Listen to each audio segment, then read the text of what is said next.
everyone, and welcome to another edition of Shmoozing with Avi. I am so beyond excited for my next guest. And you're going to love him because you won't be alone. Millions of people love this man all over the world. He's originally from South Africa. He lives in Jerusalem. And his real name, the name that he was born into, is Rafi Nathan, or Rafi Natan. And now he's a well-known international DJ, a choreographer, a dancer, and he's performed on the biggest stages in Israel with famous singers, Yishai Ribo, Avraham Fried, and so many more. He is very well-known globally for going viral with his social media videos, his growing YouTube channel, where he offers dance tutorials to various famous songs that you all know, with over 35 million views, 100,000 plus subscribers. And just to give you an example, his How to Shuffle Dance, his party rock anthem, has 1.7 million views. His How to Dance Bubble It is 1.3 million views. His YMCA Dance is only 1.1 million views. Ladies and gentlemen, please welcome someone I'm very proud to have on the show, DJ Rafi. Bravo, bravo. You did it. Rafi, I wish we could do this. I would love to do this interview in Hebrew, only because I rarely get a chance. But I wore my secret space, Jewish space laser core t-shirt just for you, because you are breaking all the norms. You are changing the world of DJ and dance, and you've brought in your own taste and your own history. So before we get into a lot more, I just want you to tell all of our people, where did you come from? You're from South Africa, but what is your family? What was your upbringing?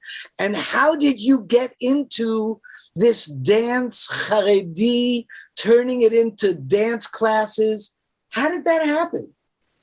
Okay, so I'll start with saying thank you so much for having me, Avi. Your energy is literally coming through the screen. I'm about to jump and dance. That's what I feel that I want to do. So I'm actually South African. You said I'm from South Africa. I'm a complete South African. That means that my accent is actually South African. But when I speak to people, depending on where they're from, I will change my accent automatically without even just knowing that. So if I focus very, very hard, I can go back to my original accent and talk in a South African accent. That's how it works. Same with every other accent, and it's kind of crazy. Born in Johannesburg, made Aliyah with my family when I was 8 years old to Ra'anana. Went into school not knowing the language, not knowing Hebrew, and that was like a very tough period for me. Growing up with socially not being accepted. I was not into sports at all, just wasn't my thing. And I said to my dad, I think I want to do something. My dad is a musician. My grandfather, which I never got the privilege to even meet. He passed away before I was born, but he was a very good trapeze artist. He would perform in front of the Queen of England, and he would do somersaults and all this kind of stuff. So he was a very good performer.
us about those first 8 years in South Africa before we get to Israel, because I had a similar experience. I got to Israel, I couldn't speak the language. I was 11 years old, and the first year was pretty tough. But tell us about those first 8 years. What was the background of your family? Your grandfather was a trapeze artist for the Queen? Yeah. That's a story that we all want to hear. So he's from Scotland originally. He's actually from Scotland, like with the whole accent and all. And it was something called like the Five Flying Rexons, which is like the biggest trapeze artist group that was in the United Kingdom then. And they traveled around the world, and he was a huge performer. And he came to South Africa for a gig, and he did a somersault on the boat. That's what I was told. And he hurt himself. Went to the hospital, and the nurse that took care of him is my grandmother. Wow. And that's how that whole thing started. My dad is a Baal Tshuva, part of Bnei Akiva, and he started playing music at all these different, Machaneh and all the different Jewish summer camps. And he was like a star when he was younger. And it's amazing how I still feel people come up to me, they're like, oh, you should know that your dad was a huge star in Bnei Akiva in Johannesburg. So that was like my upbringing. Was your grandfather, first of all, was he Jewish? Was he religious? He was Jewish. He was not religious. In his last year, when he was alive, he became Baal Tshuva. Wow. So he went back. He found the answer, Baal Tshuva, the owner of the answer. He went back to the faith. And then you said your father went back to the faith? So when my dad was 12 years old, he brought over a non-Jewish friend to his house. I think like before the age of 12, we went to like a public school in Johannesburg. And this friend came over on a Friday evening, and he saw my grandmother light Shabbat candles. And this friend of my dad said to him, what is going on here? Why is your mother lighting candles? And my dad felt so embarrassed because he didn't know what to say. He couldn't explain the reason. He just said, I don't know, it's a tradition that we do. And from that moment, that's what sparked the whole journey of my dad becoming Baal Tshuva, trying to find out what are the different traditions. And look what happened. He has 4 boys here in Israel that are all, religious with families and everything. And it's very, very special. So that's from my dad's side. From my mom's side, I think they're from Lithuania originally. They were a very traditional family. That was the type of upbringing. So modern Orthodox is how I grew up. I went to Yeshiva College in Johannesburg. And all I remember is that I really didn't like school. I had everything I wanted. Okay, literally, we had like a huge house, and we had cars and a pool. Everyone has pools, and everyone has barbecues. And I had like so many after classes. I would do so much sports. Like I would play tennis, I'd play cricket, I'd play rugby, all this type of stuff. But I remember that I didn't like school at all. And I was like, well, this is only the beginning. Like this was first grade. I'm like, this is only the beginning, and I really don't like it. I really hope I come up with something. And then we made Aliyah. That's what I kind of envision and remember, and that we had maids, which is crazy. I was going to say the Jewish community in South Africa, a lot of people are not really that familiar, is very, very wonderful. I mean, there aren't a lot of Jews, but the ones who are there are very tight. And I know that there was a large Yiddish-speaking community in South Africa. I know that the Yiddish theater used to tour through South Africa. And many of the Jews in South Africa, even during apartheid, were very wealthy, successful business people. And so you grew up in a very privileged place. Do you have a favorite memory of South Africa? I for sure do. I wouldn't say it's like it's not my favorite, but it's definitely a moment that that I realized that there's room for forgiveness, which is just, it's very interesting because it helped me throughout my life here in Israel. And I was by the pool with my class, and I don't know, I guess I was looking at something in my hands, and a boy next to me came to me, and he just kind of hit my hand, and my hand hit my face, and I knocked out one of my teeth out. It was like a kid that kind of bullied me type of thing. So he felt terrible that happened. He was just trying to be a bit like whatever to bully. He didn't think that I would actually lose the tooth. So he ended up like walking with me and like taking me to like the nurse, and he stayed with me and made sure that I was okay. And I just kind of immediately forgave him for what happened. And we became friends after that, even though he kind of started with the bullying. And that's something that I kind of took with me later on in life. So that's, I wouldn't say a favorite memory, but definitely a meaningful one.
So now you're in Israel, you're 8 years old, and you don't speak the language.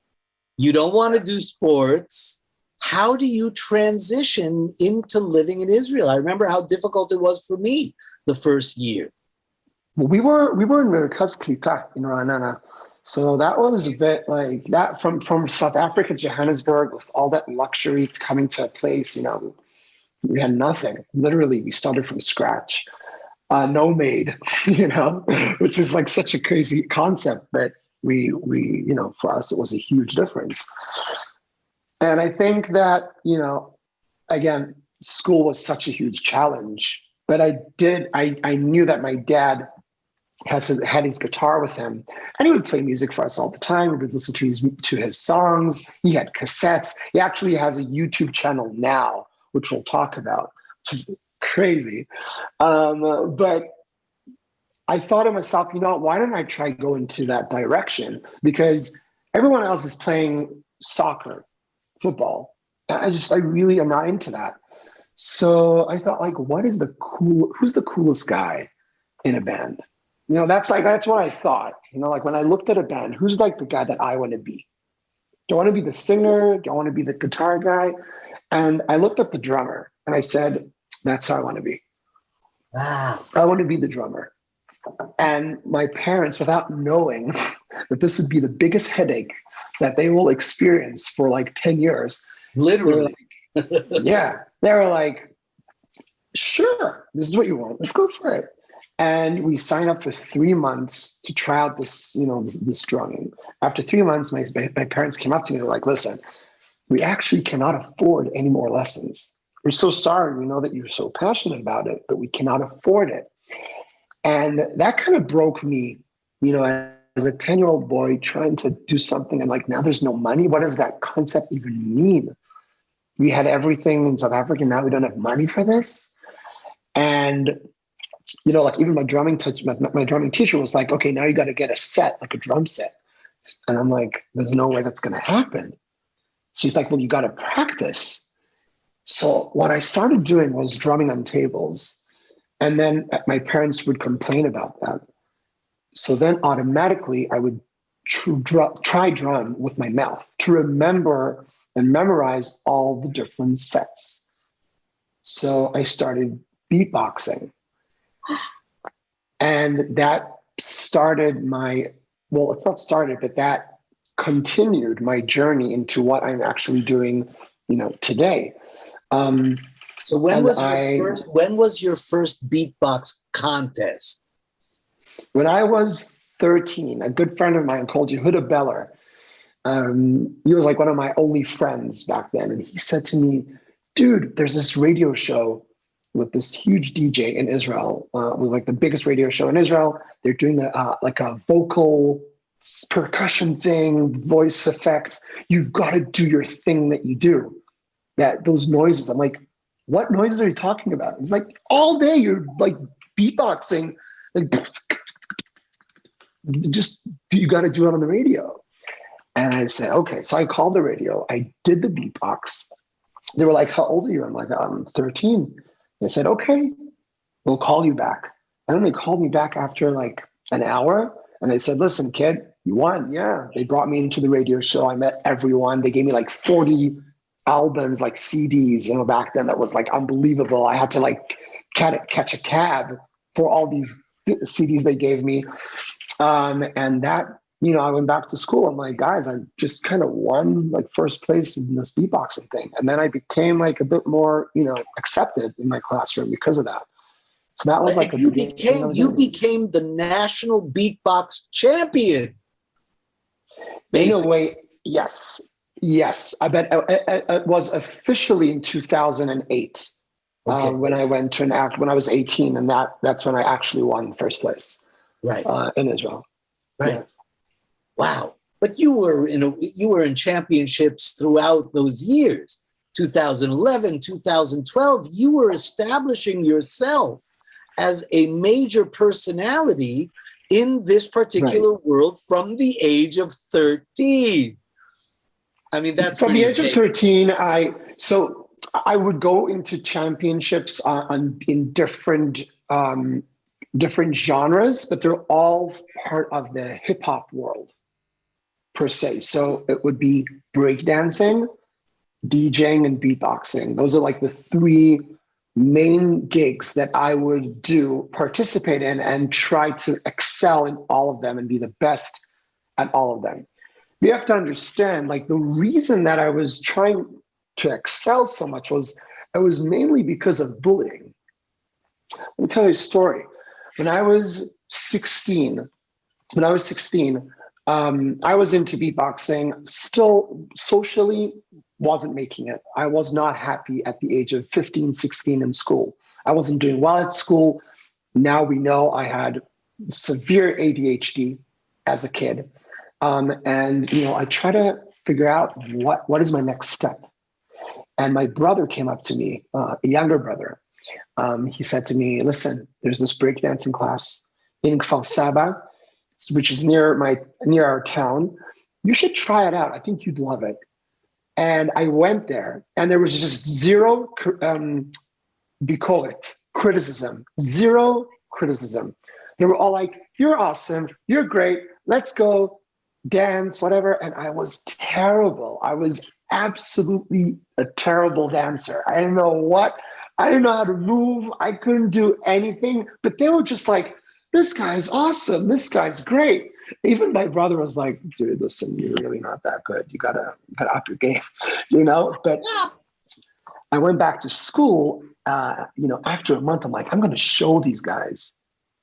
And I showed them some of the breakdancing, but they beat me up.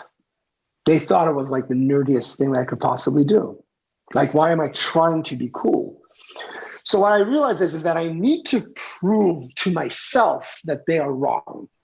Now, you were still a teenager at the time, yes? Yeah, I was. And you were bringing this back to which school exactly? This was a yeshiva in Kfar Batya. This is.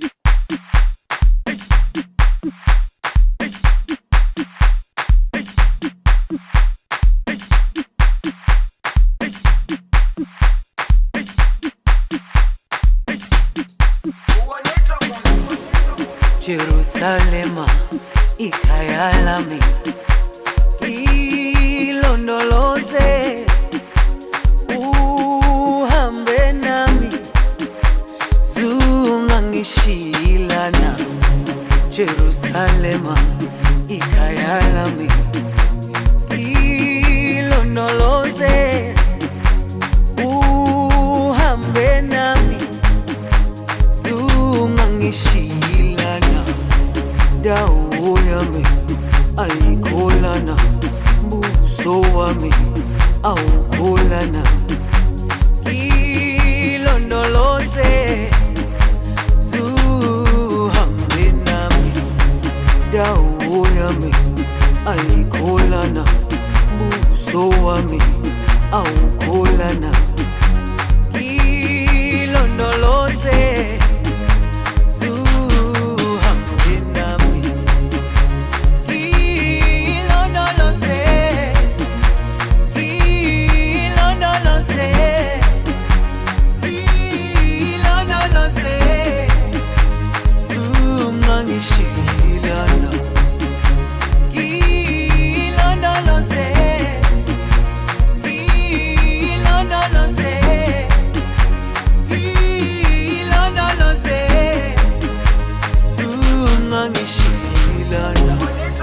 dawo yami ayikholana buso wami awukholana ilondoloze zuhambe nami dawo yami ayikholana buso wami awukholana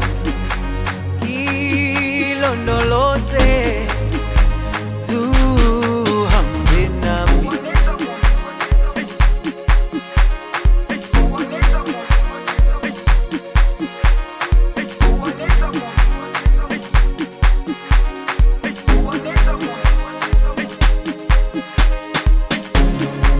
Jerusalema ikhaya lami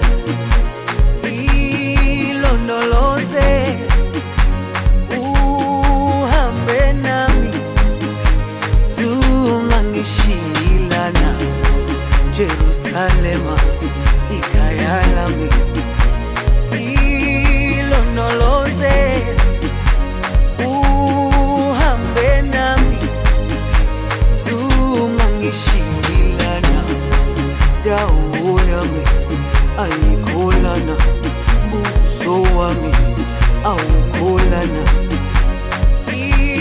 ilondoloze zuhambe nami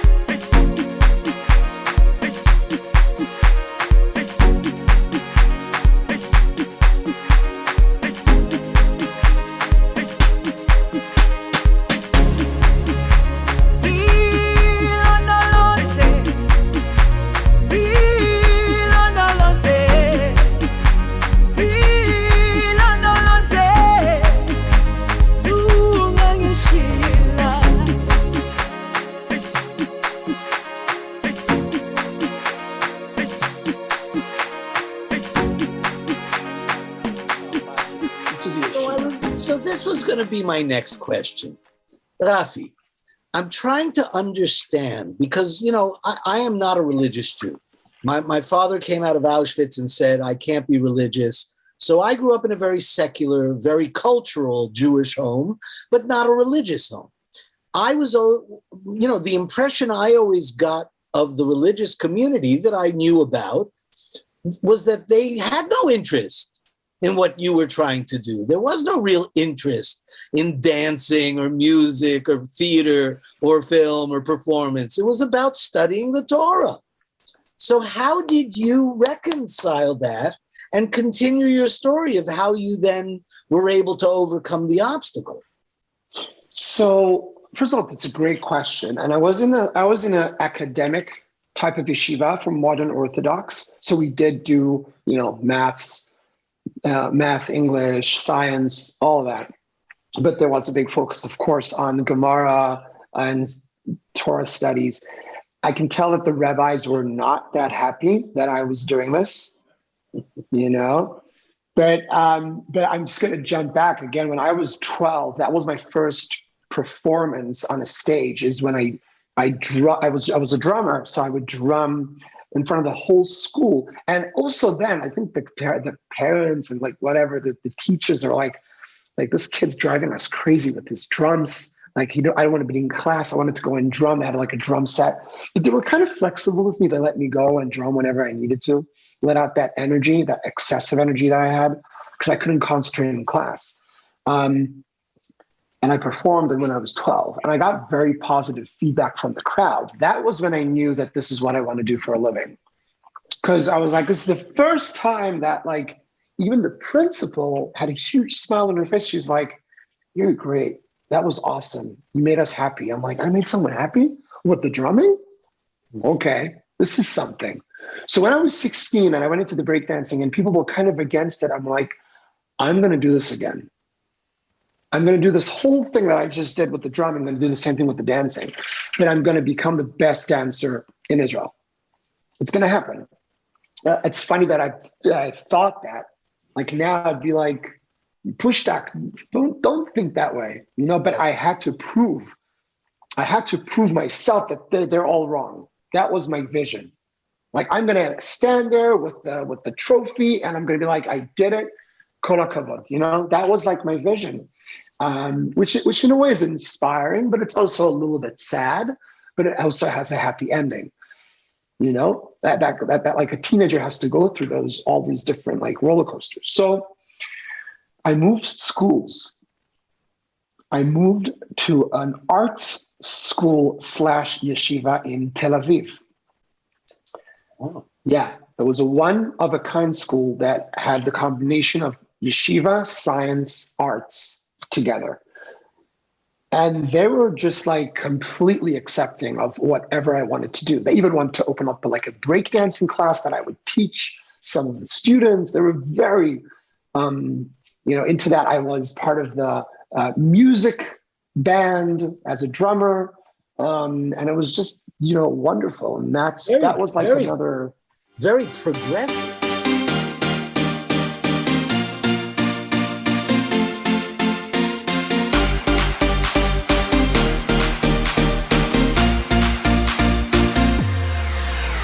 שמעתי שעושים פה מסיבה בלעדיי, אף אחד לא עושה את זה יותר טוב ממני. היי, נשים את הצרות מאחוריי, אני לא הולך עד שכולכם מג'נונים. היי, שמעתי שהתחלתם בלעדיי, אף אחד לא עושה את זה יותר טוב ממני. היי, הראש כבר מסתובב כולם בהיי, לא נעצור עד שכולכם מג'נונים. להיט, תרימו לי להיט, תרימו לב עולה, הקצב כאן עולה. מהפכה של שמחה, כי כולנו משפחה, ונרקוד בטירוף, כי הגיע הזמן לעוף. מעכשיו רק שמחה, משקיעה והצליחה, השתגענו מודים.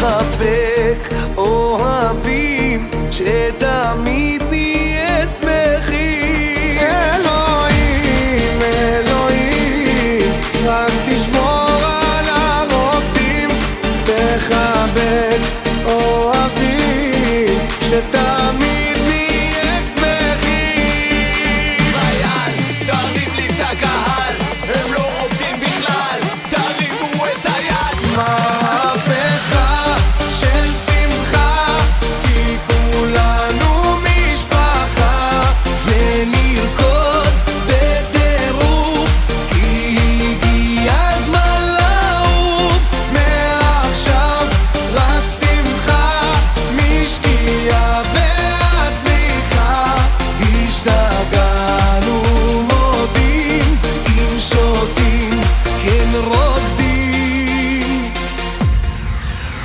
העם דורש קצב מזרחי העם דורש קצב מזרחי העם דורש קצב מזרחי העם דורש קצב מזרחי All the party people let me see you move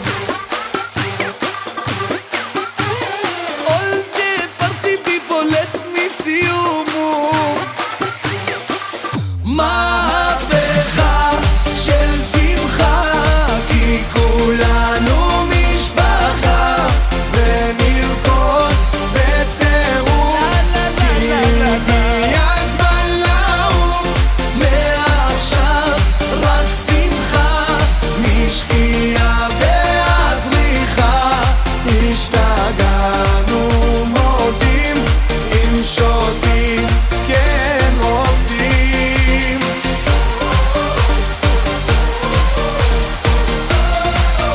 תודה לאלוהים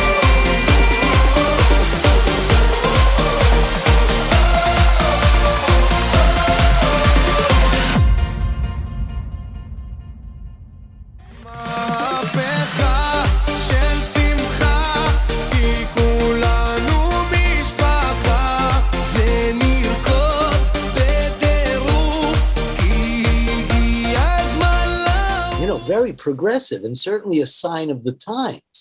So you've now successfully done the beatboxing, you've successfully breakdanced. Well, now how did you get into the DJ? So you got good questions, Avi. I hope I'm not taking too long. No, So- take it as long as you like. My shows can go on as long as you schmoozing. want. I'm schmoozing. I told my wife that I'm coming home late. That's all I'm saying. I have my tea here. Oh. So Because, you know, you redefined the role of the DJ. My understanding is you've really changed the entire conception of what a DJ does. So tell us more about that. So in short, 2011, 2012, I competed in the national championships here for breakdancing with a crew that I had, a breakdancing crew, secular group. I was the only religious guy. And our name was Kosher Flavor. That was our name, Kosher Flavor. Cool name. And we ended up winning, and then we would fly around the world. People would invite us, they'd pay for our tickets, hotels, and we would compete in France, Amsterdam, New York, Switzerland, London, Greece, just all over. And we would compete, and we would, you know, come with our Israeli flag, super proud. And during these breakdance competitions, I would always see the DJ. And the DJ would kind of run the show. He'd be like, "What's up? Let's make some noise." Whatever. And people would go crazy for the DJ. So there was one, you know, so this is a crazy story. And this is like, I think this is what my life is about as a religious Jew doing what I do. I was in New York a couple years ago for a competition. Now, this competition was on Shabbat. A lot of the competitions, a lot of these national championships are on Shabbat. And I didn't want to miss the opportunity, so I managed to get to the area before Shabbos. And then not go into the actual venue until it was Motzei Shabbat. So what happened is that I came with another guy, another Israeli guy, and he went in, doesn't keep Shabbat, goes in, and he signs us up. In the meantime, I'm outside looking at the sky. Now, what am I looking for, Avi?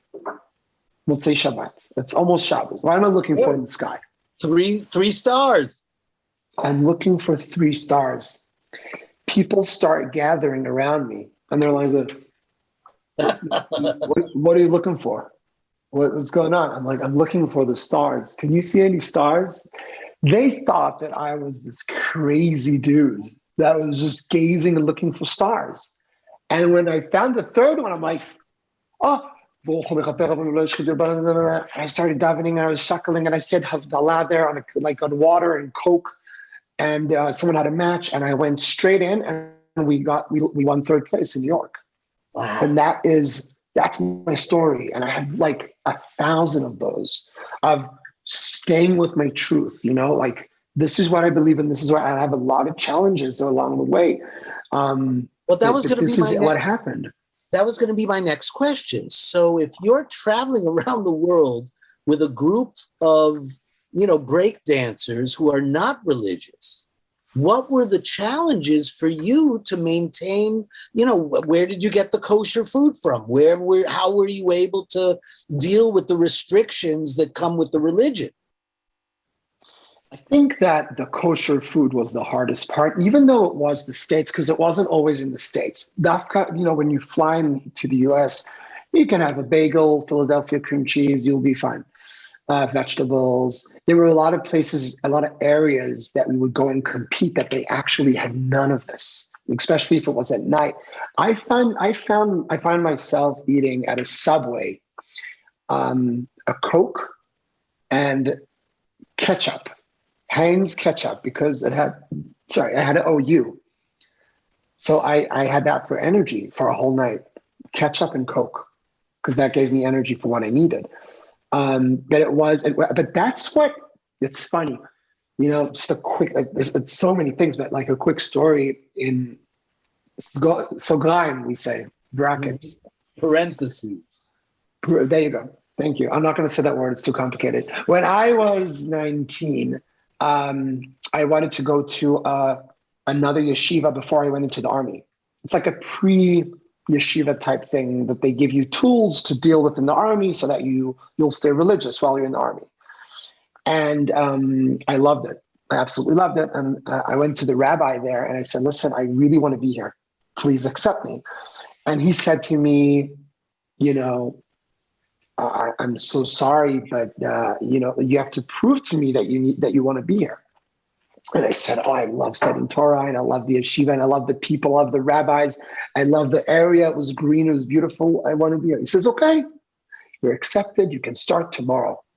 I said, okay, so tomorrow I actually have to fly to Switzerland, but I'm going to be back on Sunday. And he said, why are you flying to Switzerland? So I was like, well, I got like a competition, like that I represent Israel. It's quite a big deal. He's like, well, is it? I said, it's breakdancing. He said, you're a dancer? I said, yes. He said, if you want to keep staying in our yeshiva, you got to forget about that whole thing. I said, are you joking? You have kids here that are, they're smoking like pot. You're not going to accept me as a dancer? And he said, no. And I just walked out that office and I was like, here we go one more time. And that was just another way to kind of, prove myself that they are wrong. They are so wrong that this is what I'm doing. My truth is 100% kosher. Not only that it's kosher, is that it's going to have a ripple effect on a lot of people eventually. That's the things that I would feel. Those are the challenges I would go through. Am I wrong? Am I doing something not beseder, not okay? I mean, it seems to me that we should all be able to accept the idea that every human being is given the talents that they are given from whatever force you want to believe in has given them that talent.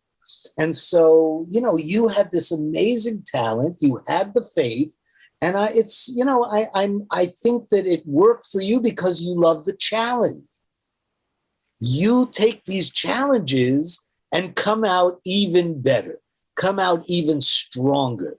So tell us about the transition to the DJ world, because to me, that's an amazing, to go from, box beating, beatboxing, and then going into the breakdancing, I get.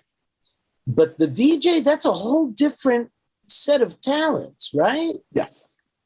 Yeah. So I would start playing with cassette tapes and all the older stuff with a bunch of friends of mine in Ra'anana when I was like in the breakdancing world, into the hip hop culture, and we would just practice for fun. When I went to that competition in New York that I mentioned to you before, there was a DJ there.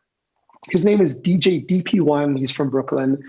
And I was just watching him like scratch and do this whole thing of like scratching. And I was like, this is unbelievable. Like seeing it live. And at the end of the competition, because I kind of came high in the competition, when I walked up to him, he's like, oh, congratulations, all that. And I said, listen, I really like what you did. Is there any chance you can teach me? And he said, sure. So I went to his house a couple of times while I was there. He taught me legit turntable, scratching, mixing, the whole thing. And, I came back to Israel, got myself a set of turntables with a couple of friends. We started scratching, started doing all the stuff. I would DJ at the breakdance competition. Suddenly I became the DJ and not the dancer. I would do both. And then I started getting invited to DJ around the world because I would mix in a very, I would say, unique style. I would put in some Israeli stuff, some Jewish stuff. I don't know if you know Yonatan Razel, the Israeli singer. Okay, Yonatan Razel is a very well-known Israeli singer, musician, composer. I would put in some of his music into the songs I would make. And you'd have people in Japan dancing to the stuff. And it was very unique. And so I started getting invited. And that's how I went into the DJing world. And I fell in love with it completely. Did the Army service. Throughout the Army, I managed to travel around the world as much as I would want to. I've traveled like 4 times for championships. And then I got married, and that's the second part of the story.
Who your audience is.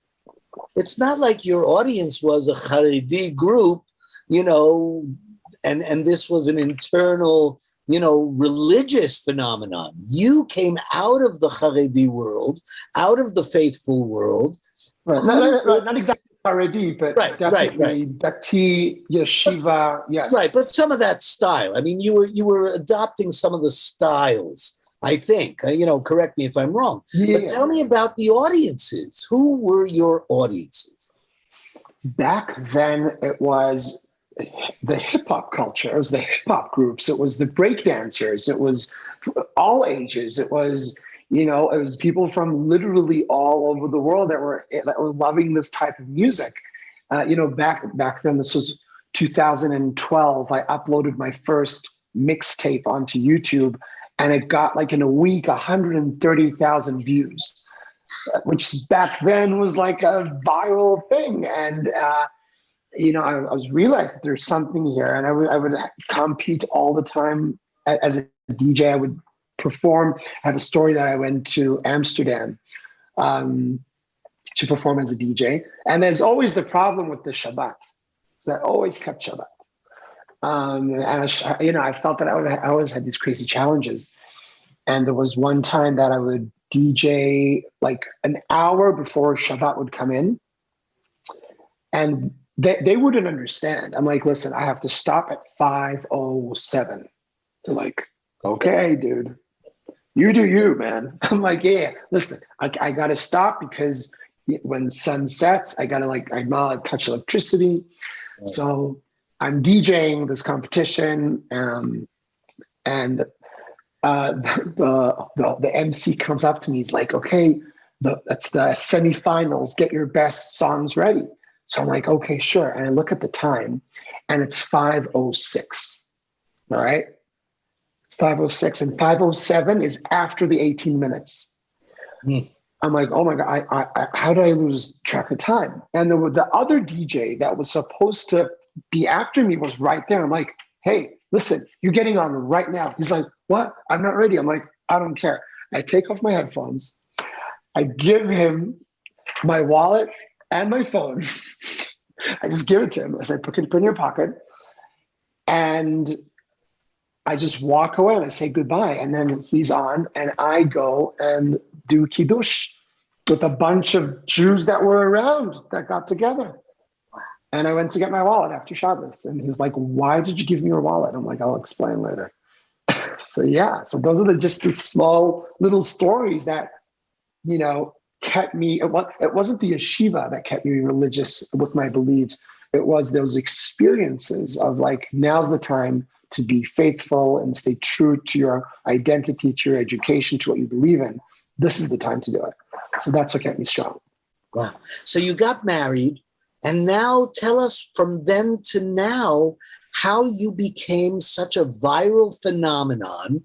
This dance, that you do, how to shuffle dance, how to dance bubble it, taking famous songs and creating all these dances around them and doing the amazing graphics and video. I read this wonderful Jerusalem Post article about you, and I loved that they said, if Rafi Natan, aka DJ Rafi, has anything to do with it, the religious hoofing scene is due to go through one fundamental makeover. And I found that an interesting quote, because what you're doing is not religious, and yet you've added the faith into I feel your faith when I watch your videos. YMCA has nothing to do with being Jewish, has nothing to do with religion, and yet somehow I feel your faith coming through.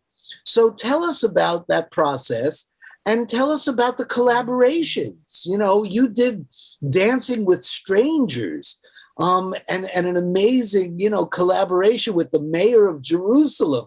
So how did you get there? So when I got married, I started as a salesperson for a company, selling like chocolates, stuff like that, because I just got married. I was doing a degree in marketing and business. I wanted to do that type of thing. And after a year, I realized that this is not for me, and that I need to somehow continue with my passion and try and make a living out of that. And it was literally at the same time that I was working as a sales manager, I had a group called Keep Alive. Have you heard of this group before? I did not. Okay. So Keep Alive are an a cappella group that I founded together with Doron Chetes and Rafi Sandler in Ra'anana, in our community, in our shul. By the way, it's actually a very good moment to mention. One of my biggest inspirations was my rabbi of our community, Rabbi Daniel Beller Zatzal. He actually passed away almost 6 years ago from cancer, but he was one of those guys that said, listen, Rafi, you just continue with what you're doing. You're making people happy. Don't listen to anyone. Don't listen to the noise. Just keep on going. You have my blessing. He was one of those guys. Yeah, he even told my parents, he's like, listen, it seems insane. He's doing the right thing. My parents were very supportive, but my rabbi was very special to me. And in that shul, with that rabbi, we created this a cappella group.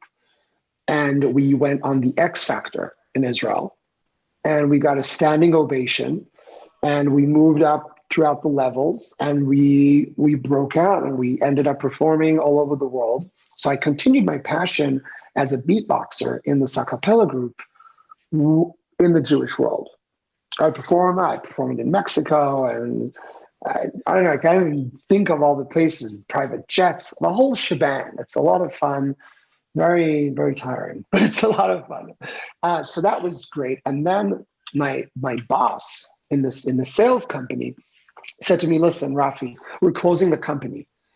And it was 3 guys that helped me out. It was just mention them, Michael Gordon, Jason Glick, Jonathan Adler. They came together. They said, listen, we're going to give you some money.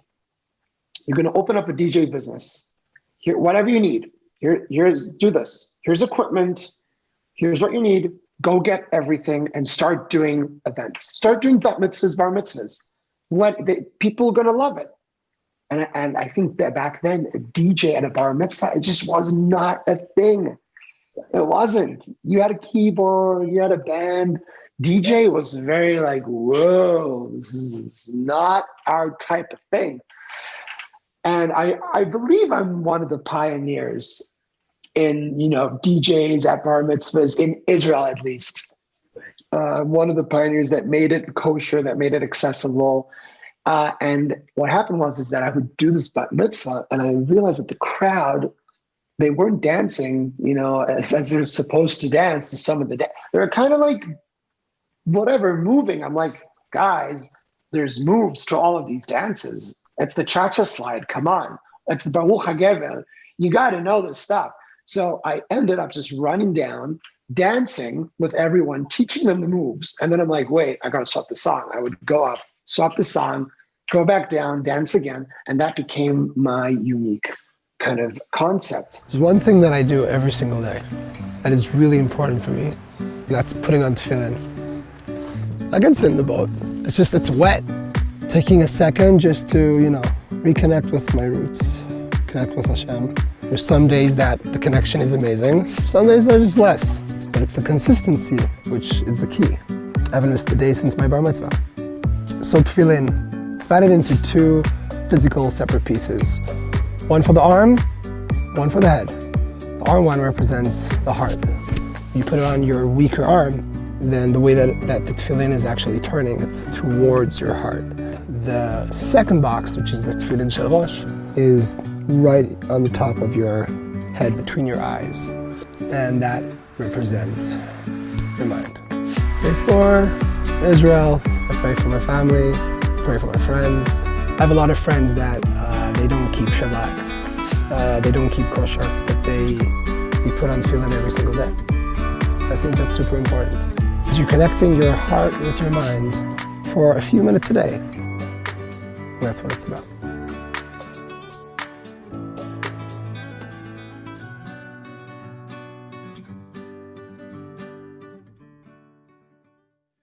And I would go on with that. I ended up opening up a whole DJ team of male and female DJs that would perform as DJs, MCs, and dancers in one person.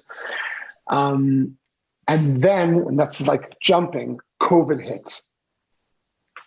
Okay. So you can only imagine how insane that must have been. Because that's what I was doing. I was doing events for a living. Right.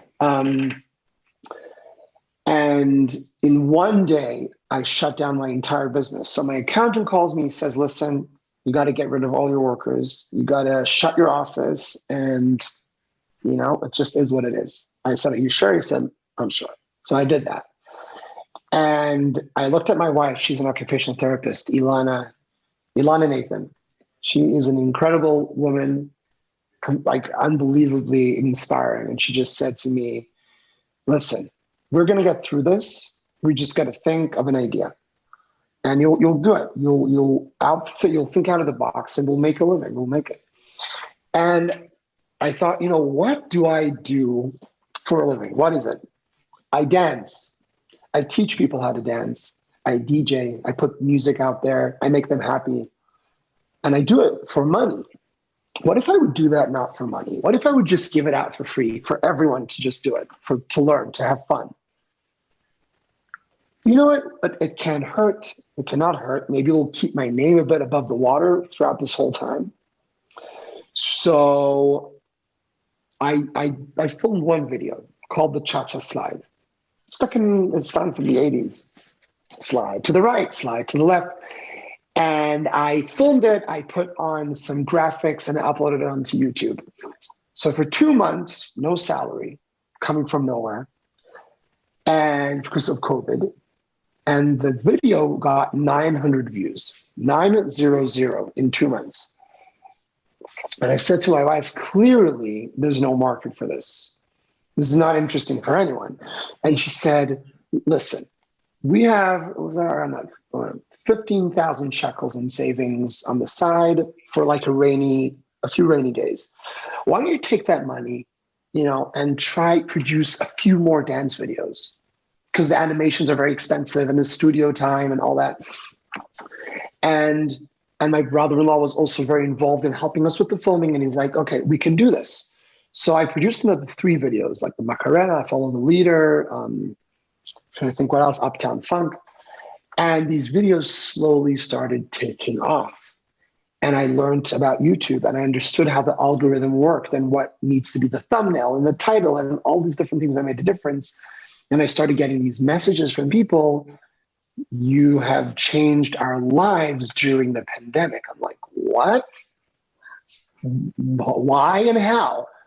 And it was the fact that I managed from my little home in Jerusalem, I've managed to get someone in Sri Lanka to get off of their couches and dance. Right. That was the unique thing. An amazing mitzvah, man. You saved lives. I mean, I read that, Singapore, Vietnam, Thailand, Japan, Mexico, people from all over the world found you and fell in love and got off their couches in COVID. And COVID changed everything for the, some for the better. Our organization also, the day we shut down, we lost several $100,000 in gigs. And I went to an all virtual world. Our first concert was on Facebook Live with my computer in my living room. We did Yiddish tangos. And 120,000 people watched it. And I thought, okay, there is a market out there all over the world for Yiddish, for Jewish, for cultural, something that they can't get normally. And now we have a global audience that, we love providing interesting programming to. We have hundreds of programs now, ever since COVID began. It's so wonderful. Rafi, we are celebrating Purim. This is our Purim Fest. And in many ways, I thought you would be so appropriate because of the revolution that Purim really is. They came for the Jews, and then Esther Amalke and Mordechai came along and created a revolution. And in many ways, I find you to be a revolution. What is the future for Rafi? Where do we go now that COVID is starting to hopefully, halevai, we're going to start getting back to live performances again. Are you going to keep the virtual and start incorporating it with the live? What's coming? What can we expect from DJ Rafi? So, since that Cha-Cha Slide video, which is now at like 12 million views, thank God, and really really growing every day, we've uploaded about 25 dances since then. And where we're heading now is that we're creating original music. We're creating original songs, producing everything here in Jerusalem, with the best producers and creating these awesome fun dances, and with that, videos. And our goal eventually is to go live and perform this on actual shows, on stages. So, you know, I had a performance here in Israel for Tzama. You know, you're mentioning the revolution. You know, Tzama is it's like the biggest Jewish festival in the world. They have 60,000 people that come throughout 5 days here in Jerusalem at Binyanei Oma, which is like the biggest, you know, venue, one of the biggest venues. And they have, you know, and it's like a Chabad type event. And you have ultra Orthodox, you know, Haredim, modern Orthodox, you'll have Chabad, you'll have Hasidim come, all the different colors of Judaism get together for this music celebration with the top singers in Israel, secular and religious, come to sing together.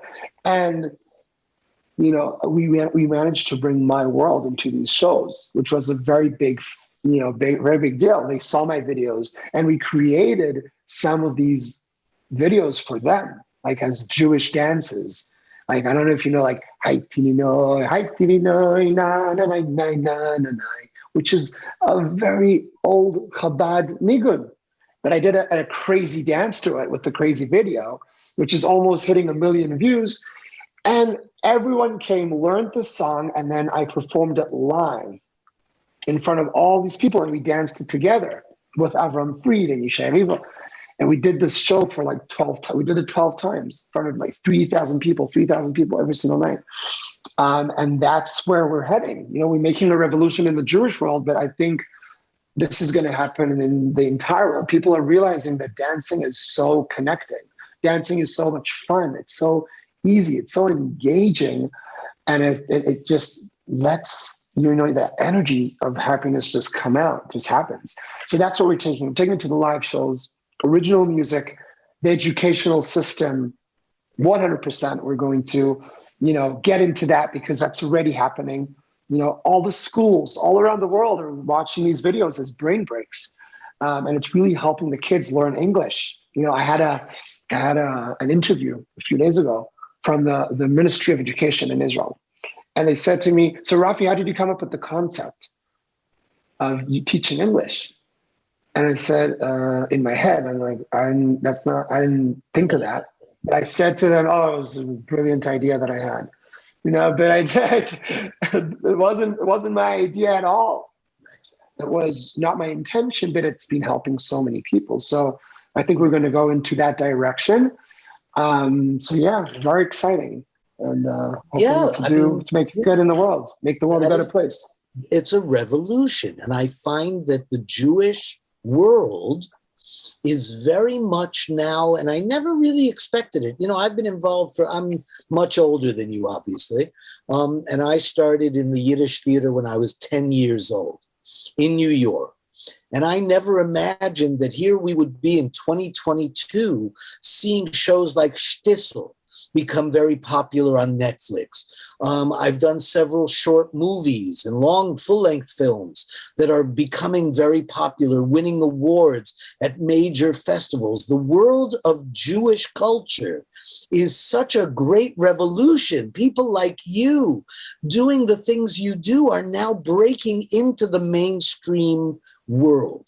And that's what I find fascinating. And I'm actually embarrassed that I didn't know a lot about the Jewish, you know, beatboxing and breakdancing and rap worlds. You know, people like Kosher, people like Nissim Black. You know, there's an entire world out there that I knew very little about, and I'm only now starting to learn. So I'm very, very honored to have met you and to have you be a part of our schmoozing world and introduce you to hopefully a lot of people that don't yet know who you are.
חנוכה שמח ירושלים. תרקדו.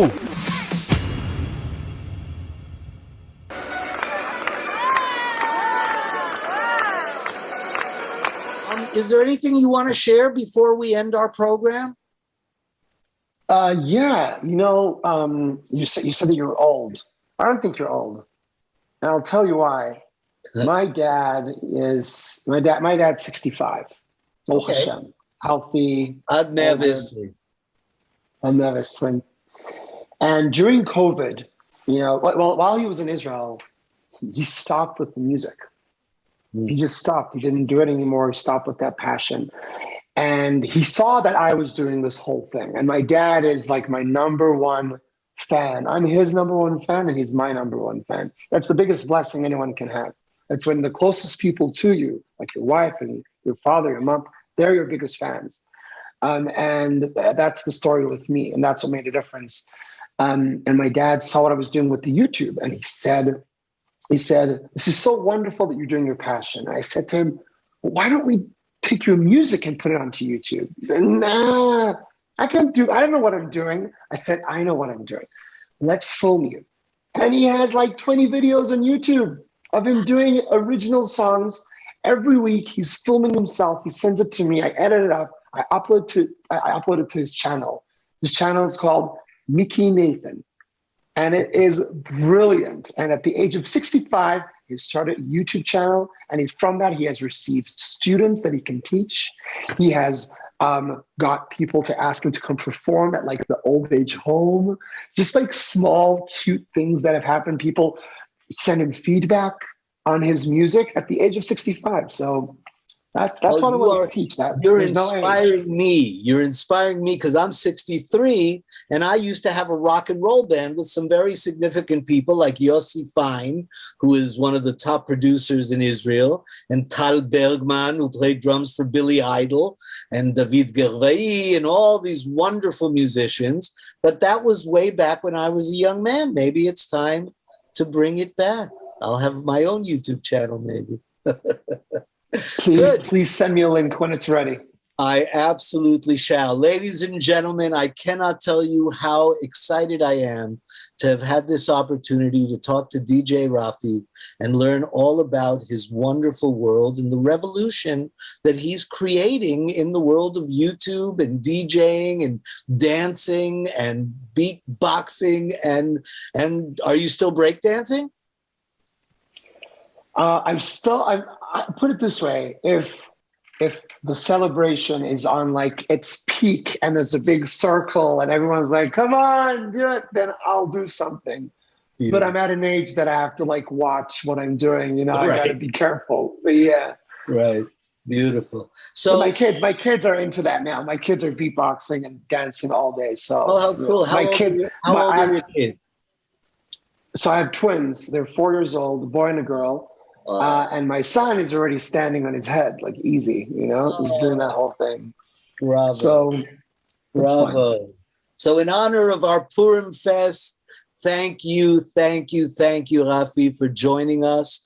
And thank you all for joining us. And please go to our website, whyilovejewish.org, and learn about all the wonderful ways that Judaism enriches the world. The mainstream culture of the world is influenced every day by the Jewish culture and the Jewish people and brilliant revolutionaries like DJ Rafi. Thank you all so much for coming.